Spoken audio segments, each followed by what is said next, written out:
A paz do Senhor Jesus, queridos irmãos. Vamos lá para mais um dia dessa leitura poderosa que é da Bíblia em um ano. Mas antes de nós darmos início, quero aí que você dê o seu like, curta esse vídeo e compartilhe com o número máximo de pessoas que você puder.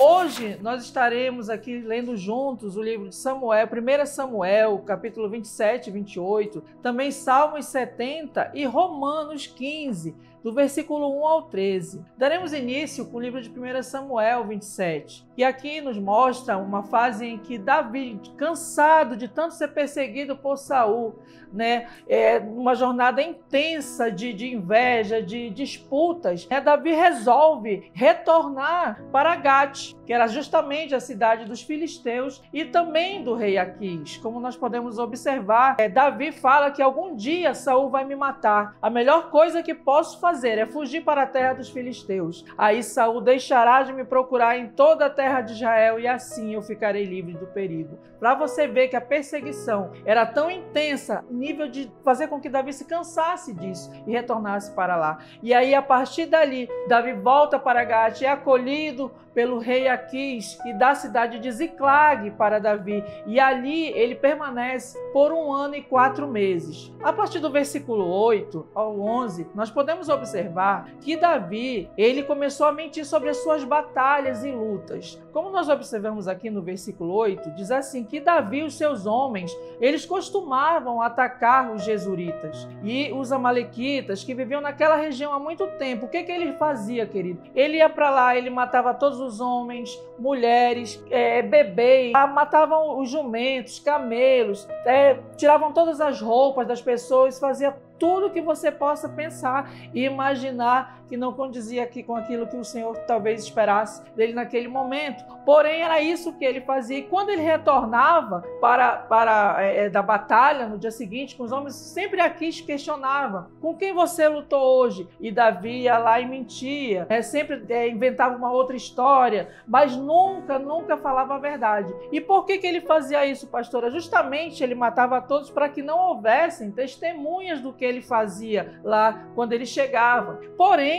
o Aquis, o rei Aquis, ele confiava demais em Davi. Então ele tinha Davi como um grande vassalo. E isso você percebe que vai do capítulo 27 também para o capítulo 28, como nós podemos ver a seguir, que é quando os filisteus, como nós podemos ler aqui, a partir do versículo 1 e 2, quando os filisteus eles se reúnem as tropas justamente para lutar contra Israel, e aqui fala com Davi para que Davi lutasse ao lado dele, como nós podemos ver aqui no versículo 1, que diz: algum tempo depois, os filisteus reuniram as suas tropas para lutar contra Israel. Então Aquis disse a Davi: fique sabendo que você e os seus homens vão lutar ao meu lado. Claro que sim, respondeu Davi. Estou aqui para ajudar. Você vai ver o que eu sou capaz de fazer. Está bem, disse Aquis, você vai ser o meu guarda pessoal por toda a vida. Queridos, nós vemos aqui na leitura do capítulo 27, um Davi cheio de fraquezas, um Davi cheio de um homem normal, não aquele Davi que nós estamos acostumados a sempre pensar quando pensamos em Davi, de um homem guerreiro, um homem que enfrentava leões, mas sim aquele Davi com suas fragilidades e fraquezas. E nisso nós continuamos vendo aqui, agora a partir do 28, justamente a continuidade dessa história, que o que acontece? Ainda assim, com todas as suas mentiras, ele decide estar do lado de Aquis na batalha contra Israel,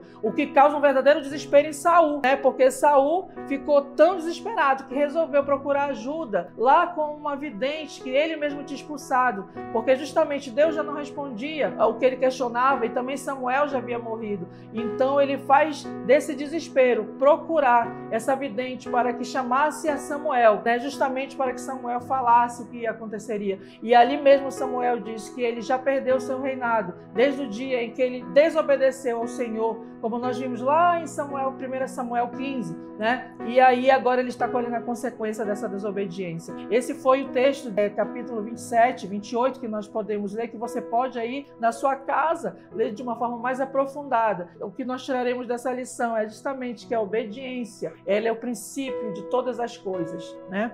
E o próximo texto que nós vamos estar lendo, que é um texto bem curto, é Salmos 70, né? Que é justamente uma oração pedindo ajuda, que é conhecido como Salmo de Lamentação, né? Nós vemos aqui a súplica do salmista na urgência de pedir ajuda ao Senhor. É como nós vemos aqui no versículo 1. Ó Deus, salva-me, ajuda-me agora, ó Senhor Deus, que sejam completamente derrotados e humilhados aqueles que queiram me matar. Nesse salmo nós não sabemos quem estava perseguindo, se eram militares, se eram pessoas, mas a ênfase deste salmo é nós nunca esquecermos que nós devemos sempre, em momentos de urgência, clamar ao Senhor, que nós nunca estaremos sozinhos. E aqui nós vemos que no momento mais difícil, né, da vida dele aqui, no momento tão difícil, ele clamou ao Senhor e ele respondeu. E assim é na nossa vida, sempre, sempre com Jesus, com o nosso Senhor, nós jamais estaremos sozinhos. Isso vale para todos nós, querido. E o último texto é Romanos